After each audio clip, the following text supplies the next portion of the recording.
I think this might be a first for me, guys. Take a look at this roll. Just opened it up, and when I flip back the paper, this is what I saw. That is such a weird thing to see in a roll of nickels. Hello everybody and welcome back to Coin Quest. Coin Quest, of course, is a series where I take $100 boxes of nickels like this one right here, go through the rolls and look for interesting and valuable coins that we can use to fill in our nickel collections. The goal of the series is to see just how far we can fill out these nickel collections right here using only coins that we find in circulation via these bank boxes. Now in the first episode of this series, we went through 10 rolls out of this 50 roll box. We have 40 more rolls to go, and we're going to be doing all 40 of those in today's episode. In this hunt, as always, I'm going to be using the coin roll hunting nickels placemat which I designed. You can get these on my website at quinscoins.com. I'll put a link down in the description below. Basically, the front side shows you all the different types of nickels that you can possibly find in a nickel roll, including shield nickels, V nickels, buffalo nickels, Jefferson nickels, and the newer Jefferson modified. If you flip the placemat over to the back side, you'll see that we have a system that we use to score the boxes so that we can rate them and see how they compare to the other boxes that we look through in this series. Also on this back side, we have lists for key date, low mintage, and low mintage buffalo coins. All of these coins which we have a possibility of finding in today's box. And in addition to all of that information, they're also really nice for picking up the coins. Once again, guys, you can get these on my website at quinscoins.com, and I will put links down in the description below. So like I said, guys, we have 40 rolls to go through today. So without any further ado, let's go ahead and jump into the first roll live. So this 40 rolls does not have any enders, unfortunately, so I ended up just picking a roll at random, just pulled one right off the top. Let's see what we're gonna get in this first roll out of this last 40 rolls in the box. So I'm not seeing anything by the edges. Sometimes you can pick them out by the edges if they have like a darker tone. That might signify a war nickel, something that we definitely like to look for. It looks like we just had a bunch of rolls roll off of the placemat there. So hopefully we can pull those back over here and take a look at them. I'm not seeing anything old in those coins right there, but let's see if we're gonna get anything out of this second half of the roll.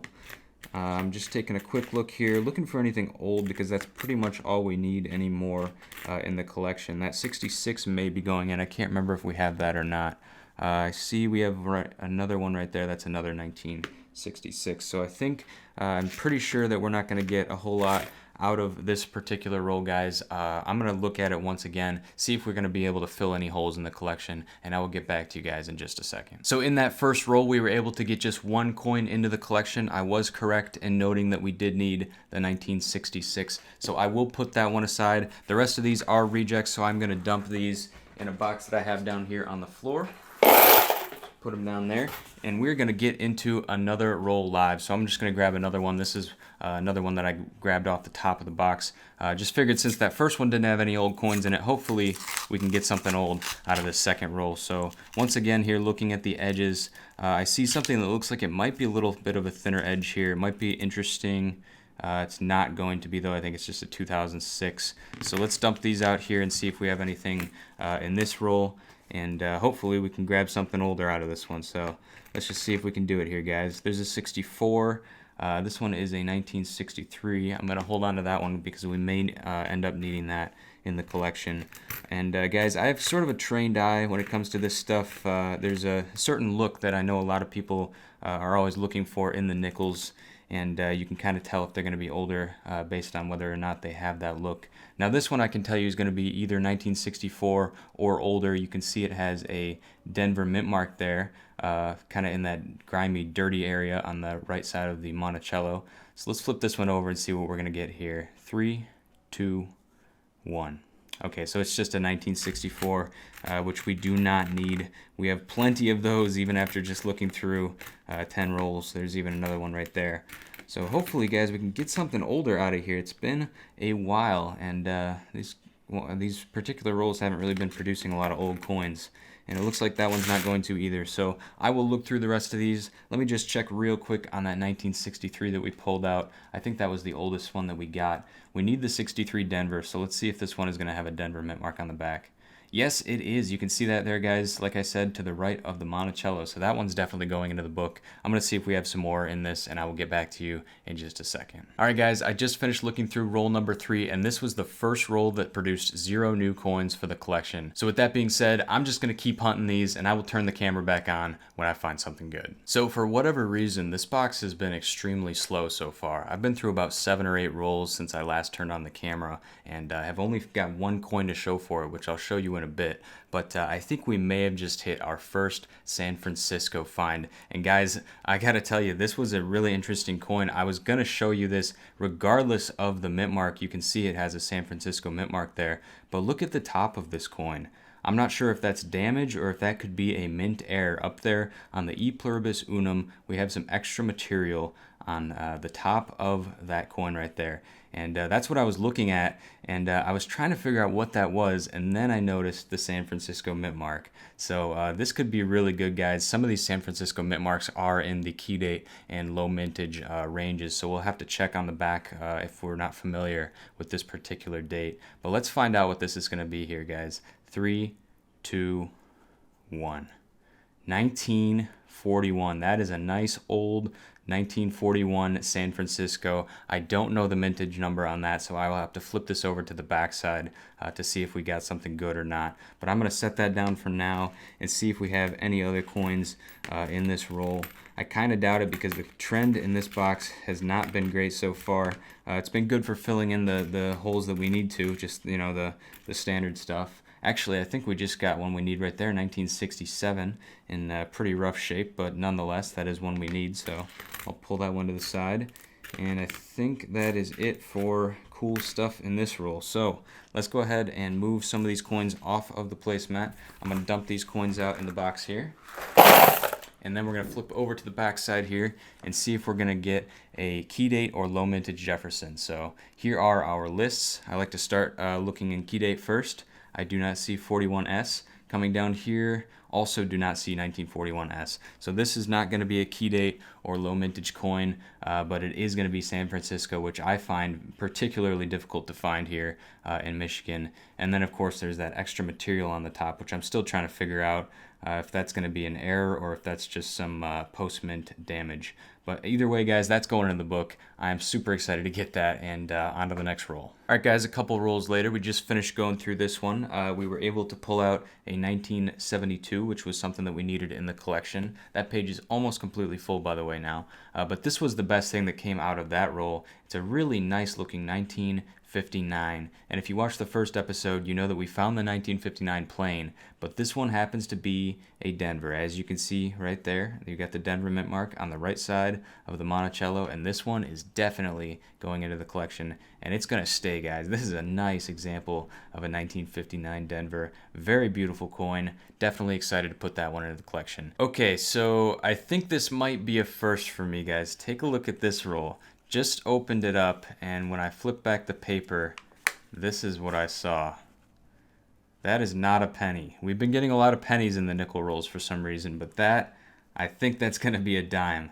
That is such a weird thing to see in a roll of nickels, and I have no clue how it could have possibly gotten in there. So let's see if we can grab this out and get a date off of this dime right here. That might actually make up for some of the pennies that have slipped into the rolls. Oh, what the heck? There's something on it, too. I don't even want to know what that is, but that's a 2011 P dime. Definitely wasn't expecting to see that come out of the rolls. I am going to save that, though, because I think that's just super interesting. I saved the penny that came out in the last episode, and I am expecting to find more pennies probably in this box, just the way things have been going. And there goes the roll again. So let's just see if we have anything else in this roll. I'll just do a quick glance this time because the collection is actually getting pretty full here. This one looks like it might be a little older. It's got the Denver mint mark and some other stuff on the back. Don't want to know what that is either. 3, 2, 1964. All right. I think that's going to be it for this roll, though, guys. So I will get on to the next one, and I'll let you know when I find something good. Okay, so literally seconds after I said that, guys, the first coin that I flip over here is going to be our first 2009 out of the box, and it's a 2009 Denver. As many of you know, these are low mintage coins. It's very difficult to find them, and I think I average about one per box on a good day, and so I'm super ecstatic to get that coin right there. All right, guys, we're at about the halfway point now. Just had a nice roll here. We got a nice old coin right here. It's a little bit beat up, but we definitely need it in the collection. 1957 plain, and typically, guys, we find these as 1957 Denvers, so that plain is actually going to be nice to get that early. And then we also got, I think it's one of the last coins in this commemorative series here that we need. This is the first one, 2004 Louisiana Purchase, and this one happens to be a Philadelphia, so we did need that in the collection. And then we also got a few more over here, just some nicer coins that we were able to find. We already have the 59, but like I always say, I keep anything before 1960. We did need this one. This is a really nice example too of a 1960 right there, and that is a plain. And then we also needed that 1970 Denver, or 1978 Denver, excuse me. So that's what we got going so far, guys. We're about halfway through, like I said. We're going to keep going and see what else we can find. So I'm sure you all remember my brother Kevin. He's been in several of my videos. We do a lot of competition hunts together, and I haven't seen Kevin in about 2 months. We're both away at college, and we go to different colleges, so we don't get to see each other very often. He actually sent me a package recently, and he didn't tell me what was in it, didn't tell me what it was. He just told me to open it on this episode of Coin Quest. So here it is right here. It's just a small little package. It's very light, and he didn't tell me what was in here, so I'm kind of curious to see what this is going to be. Let's see what this is going to be. He's got a note there, and I think there must be some kind of coin in there. Probably going to be a nickel, since this is a nickel episode here. So here are the contents of the package that Kevin sent. We'll go ahead and read the letter first. It says, "I don't think there's any silver in this, so I guess you can have it. It is one of the less common Henning reverse die varieties. The key diagnostic is the different size triangles inside the fours. Happy late birthday, Kevin." Well, thank you for that, Kevin. I really do appreciate that. My birthday was on March 14th, so it wasn't too long ago. And wow, I can't believe he actually sent me one of these. I've been talking about this coin for a long time, and actually, guys, this is not even a real United States minted coin. This is a counterfeit 1944 no P Henning nickel. If we take a look at the backside here, all 1944 nickels should have some kind of mint mark on the top of the Monticello, as you can see right here on the placemat like this. This is what it should look like. You should have either a P, a D, or an S there. And as you can see, the counterfeiter overlooked that key detail, did not put any mint mark on that backside, and as you can see, this is a very easy to spot counterfeit coin. These are so cool. This is actually one of my favorite coins. I've been doing a lot of research on this coin as well, and there's no spot for this in the collection, but that is just so cool. Kevin, thank you so much. I do appreciate that. If you guys haven't already, check him out on Instagram. His handle is @KQCoins. I will put a link down to that in the description below as well. So with that, let's go ahead and move on to the second half of this box. All right, guys, coming down to the end of this roll right here, I got a couple of nickels that I know are going to be older just by looking at the reverse. This first one right here is definitely going to be quite a bit older. You can see it's got a lot of wear on it. This one I'm not so sure about, so I'd like to flip this one over with you guys here. 3, 2, 1. Yep, definitely going to be older. Very common though, 1946 plain. We do need it in the collection though, so I'm definitely going to be adding it there. A very common older coin, but this one here, we still don't know. It's looking very old. I'm thinking this could be a 38, 39 here. So let's see what we got. 3, 2, 1. 1952, just very worn. Again, though, we do need that 1952. And I'm going to flip this placemat over to the back side here just to make sure that that's not going to be a low mintage coin. I believe that at least some of the 1952s are low mintage. So let's take a look here, just real quick here. 1952, don't see it in the key date range, but it is in the low mintage range if you have the San Francisco. We just have the plain, so it's not going to be that. But I'm going to go ahead and put those into the collection, and we will get on to the next roll. All right, guys, just opened up the next roll, and I'm really liking the looks of this one already. Finally, this box is starting to pull through for us. We have a 1940 showing its face right there. Very beat up. We don't know the mint mark yet, so let's go ahead and flip this over and see what we got there. It is a plain. So we already have this one, guys. We actually found this in the first episode, but I am going to go ahead and put that one to the side because it is cool to find anything before 1960. We have another nice old looking coin right here, and that one is going to be a 1941. Let's see if we have a mint mark on that. All right, so we just got the 1941 Denver. Let's go ahead and flip to that page in the book. And it looks like we do still need that coin. We just got the 41S earlier. Now we have the Denver. So that is so cool, guys. We got two 1940s coins out of the same roll already. Let's see if we got anything else in this roll, just real quickly looking through it. I don't think I saw anything old in particular just by looking on first glance. And I think that is going to be it for the roll, guys. So we will get on to the next one, and I will let you know when I find something else. So a few rolls later, just cracked this one open, and I think we just got another 1941. We have the D, we have the S. Let's see what this one's going to be, guys. And it's actually very likely that this one is going to be the Philadelphia, because I think that's by far the most easy one to find out of the 1941. So we're going to flip this over in 3, 2, 1. There it is, guys, 1941 Philadelphia. We just got all the 1941s out of this first box. So I will be putting that one into the collection. Also, guys, recently we pulled another penny out of the roll, so I think we're only about +1 on this box now, because we got 5 cents extra for the dime, and then we lost 4 cents on the penny, so we're only about +1, which is better than -4, though. We also got a 1958 Denver earlier, so that's a little bit harder to find, but that is another one that's going to go into the collection. And then we also got our 2005 Ocean in View, and that is actually the last commemorative coin that we needed in the book, so I'm super excited to get that one so that we can stop looking at commemoratives. We don't need them anymore, and just focus on the 2009 and the older coins. Alright, guys, we just finished going through the last roll in the box. Those last 5 rolls or so didn't really have a whole lot. The last roll did, though, produce this 1957 Denver, which is going into the book. It's actually quite common for the older coins, but it is nice to see. It's a nice pre-1960s coin, and that is going into the book. In one of the rolls that we had previously, we also got this 1961 Philadelphia, which is also going into the book. So guys, I know you've been waiting for this. Let's take a look and see how full the book got just with one box of nickels, and I'm telling you right now, it's pretty full. Alright guys, so welcome to the wrap-up. Let's take a look at how far we were able to fill out this collection with just one box of nickels. So the first page here, as you can see, is still pretty empty, except for that right there. We got all 3 1941s, plain, Denver, and San Francisco. So that was very cool. We also got a 1940. Didn't get any of the 30s, unfortunately, but maybe next time. We also got a 46 and a 49. So moving on to the next page, also pretty empty, especially this block right here. This is about the same, it's about comparable to the other page. But if you look down here, starting in 1959, coming up through 64, we're actually only missing a single coin out of that area. And this is why I usually keep anything before 1960, because as you can see, once you hit 1960, everything gets pretty easy to find. But we were still missing quite a few up in this area.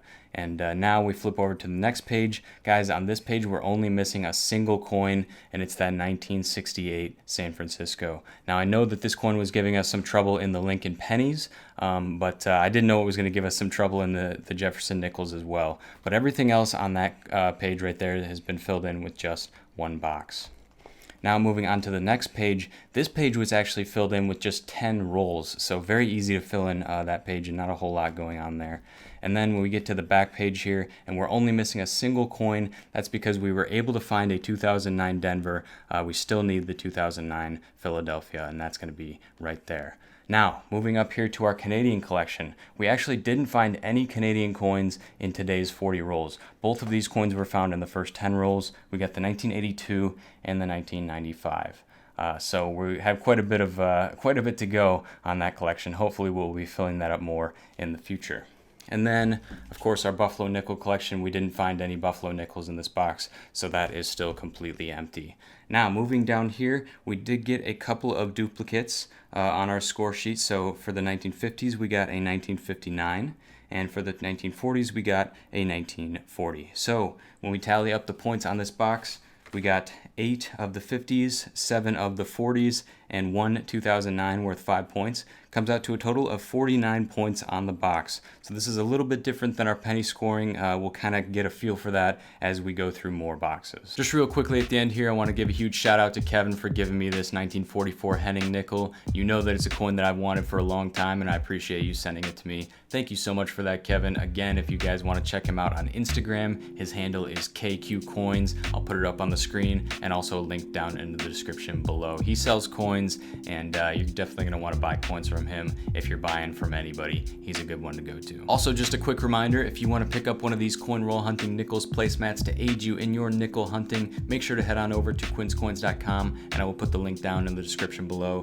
Here's the front side, here's the back side. You guys know what it's about. Make sure to go over there if you want to get one for yourself. But anyways, guys, that's going to pretty much do it for this one. Thank you so much for watching. Make sure to go down below and leave a like on the video if you enjoyed it. Subscribe if you're new, because I post new videos like this every single week, always bring you along with the hunts and having a good time. And as always, I'm Quinn, and this is Quin Coins signing out, and I will see you in the next one.